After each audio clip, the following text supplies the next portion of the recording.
रहीम।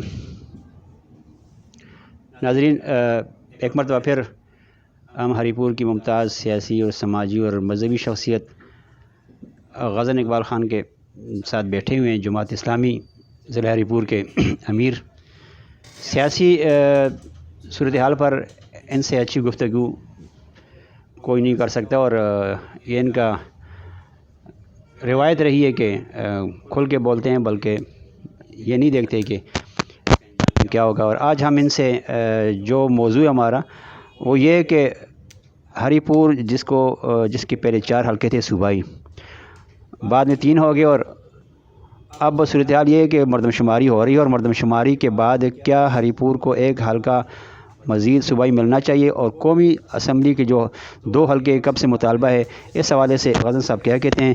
अस्सलाम वालेकुम। वालेकुम सलाम रहमतुल्लाह। बहुत शुक्रिया असद मशवानी साहब आपका और आपके नोबा टीवी का कि आप लोगों ने एक दफ़ा फिर मुझे ये मौका दिया कि मैं अपने ख़यालात अपने लोगों के सामने रख सकूं। जो हलकों की बात है तो उसमें तो ये है कि हमारे साथ तो साफ सरीहन ज़्यादती हुई है कि हमारे 2 कौमी असम्बली के हलके होने चाहिए, 4 हमारे सूबाई असम्बली के हलके होने चाहिए। और इसके लिए सबसे बड़ी दलील ये है कि हमारे वोट्स और हमारी जो आबादी है, इसका जो रेशो है, ये इस चीज़ का पता देता है कि हमारी आबादी कम ज़ाहिर की गई है। हमारे वोट तकरीबन 7 लाख हैं और हमारी आबादी जिन्होंने कागज़ों में दिखाई है वो 10 लाख के करीब है पिछली मरदमशुमारी के मुताबिक। तो इससे साफ पता चलता है कि हमारे साथ ये जुल्म हुआ है, हमारी आबादी को कम ज़ाहिर करके हमें एक कौमी असम्बली के हलके से और एक सूबाई असम्बली के हलके से महरूम किया गया है। ये किस की मदद कारस्तानी है, सब इशारा दे रहे हैं। देखिए, इसमें सारे इदारे मुलव्वस होते हैं।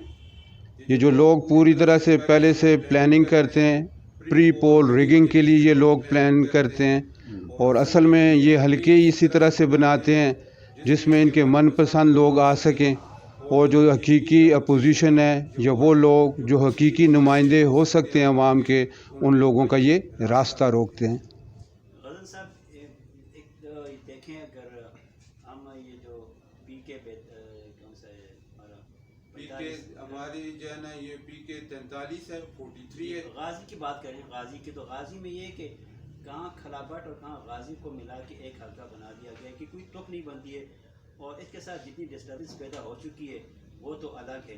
ये क्या है? ये मैंने आपको बताया कि ये सियासी बुनियादों पे अपने मनपसंद लोगों को नवाजने के लिए ये सारे काम करते हैं। इसी तरह से हल्का बंदियाँ भी हैं। जिस हल्के का आप जिक्र कर रहे हैं पीके 45, उसमें आप ये सिर्फ नहीं है कि एक तरफ गाजी है बहुत दूर और दूसरी तरफ खलाबट है, तीसरी तरफ आप देखें तो नाड़ा मज़ई और बीट गली की जो यूनियन कौंसिल हैं, उनका तो इनके साथ जोग्राफियाई तौर पे कोई राब्ता ही नहीं है। और दूसरी तरफ आप देखें तो पीके 43 में ये जो यूनियन कौंसिल लदड़मंग है, वो बीट गली और इन जो इलाके हैं अमाज़ई के जोग्राफियाई तौर पे ये उनके ज़्यादा करीब है और इनको एक इकाई होना चाहिए वहाँ पे। तो ये जितने भी हमारे हलके हैं, ये जितने हलकों की तादाद है, हलकों की जो हदूद अरबा है, तो ये सब कुछ लोगों को नवाजने के लिए सही बुनियादों पे लोगों की सहूलत के मुताबिक जो चीज़ हो और जिस तरह से सही लोगों को नुमाइंदगी मिल सके, उन बुनियादों पे ये हल्का बंदियाँ नहीं होती।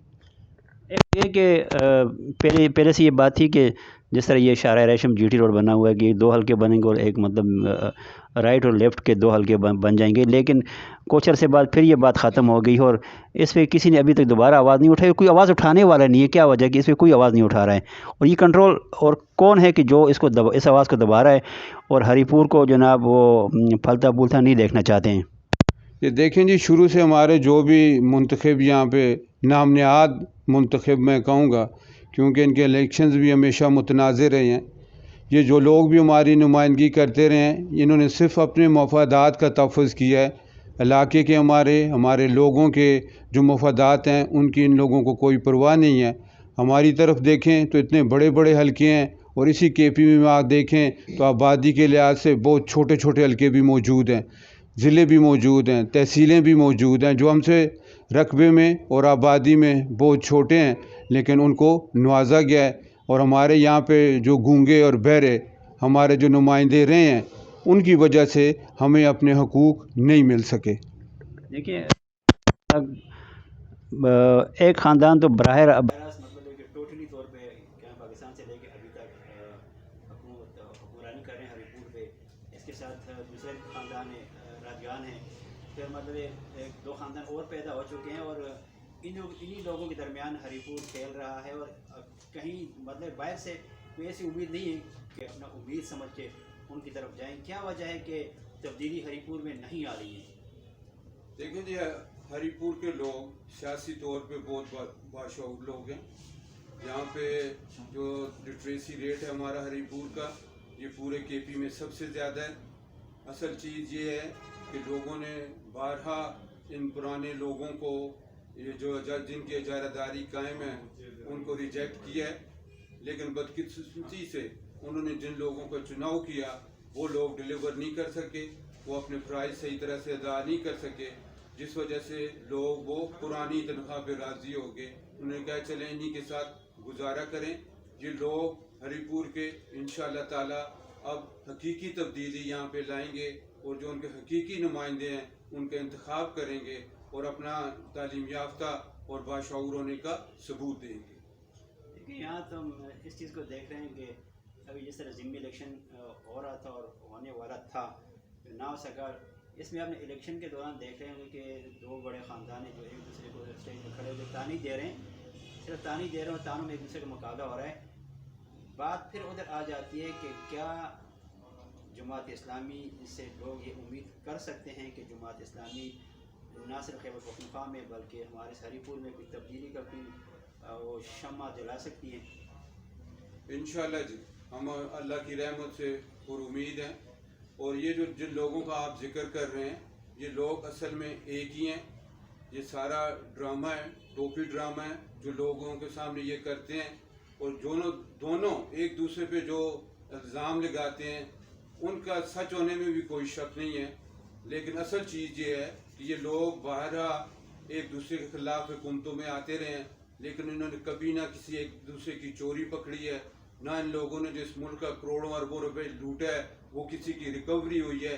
یہ اصل میں سب ایک ہی ہیں، یہ لوگوں کو بیوقوف بنانے کے لیے یہ سارا ٹوپی ڈرامہ ہے ان کا۔ اسی لیے میں کہتا ہوں کہ پاکستان کا، ہری پور کا حقیقی مسئلہ یہ ہے کہ یہاں پہ حقیقی نمائندہ قیادت لوگوں کی سامنے آنی چاہیے۔ آخری سوال کرتا ہوں، الیکشن آئے گا، جب بھی آئے الیکشن لڑیں گے؟ جماعت اسلامی میں کوئی بندہ اپنے طور پہ امیدوار اپنے آپ کو نہ کہہ سکتا ہے، نہ اپنے نام پیش کر سکتا ہے۔ جماعت اسلامی میں یہاں کے ارکان، یہاں کی شورا اور یہاں کے جو ادارے ہیں وہ طے کرتے ہیں کہ ہمارے پی کے 43 کے لیے اس سارے پروسیس سے گزر کے میرا نام ہمارے پارلیمانی بورڈ جماعت اسلامی نے یہاں اس حلقے کے لیے اس کی منظوری دی ہے۔ اسی طرح سے باقی جو حلقے ہیں ہمارے پی کے 44 اور 45 اس کے لیے بھی یہ سارا پروسیس شروع ہے، اور اب آخری ہمیں صرف منظوری کا انتظار ہے۔ وہ پارلیمانی بورڈ کی منظوری کے بعد انشاءاللہ ہم وہاں سے بھی اپنے امیدواروں کا اور قومی اسمبلی کے لیے بھی اپنے امیدوار کا اعلان کریں گے انشاءاللہ۔ جی ناظرین، جس طرح پتہ بھی ہے اور سن بھی لیا ہے کہ یہ واحد جماعت ہے جس میں جمہوریت ہے، قاضی حسین احمد، منور حسین، سراج الحق صاحب، اور اس کے بعد کون ہوں گے؟ یہ ہی جمہوریت کی بینا اصل روح ہے کہ جمہوریت کے فیصلے ہوتے ہیں، اور غزل صاحب نے کہہ دیا کہ میرا فیصلہ میری جماعت کرے گی، مجھے اس کا پتہ نہیں ہے۔ تو اللہ کرے کہ پاکستان میں جماعت اسلامی کو موقع ملے اور جمہوریت یہاں پہ واپس آ جائے اور حقیقی عوامی حکومت جو ہے نا وہ قائم ہو جائے، اس دعا کے ساتھ کہ اللہ تعالیٰ پاکستان کو اچھے لوگ نواز دے۔ السلام علیکم۔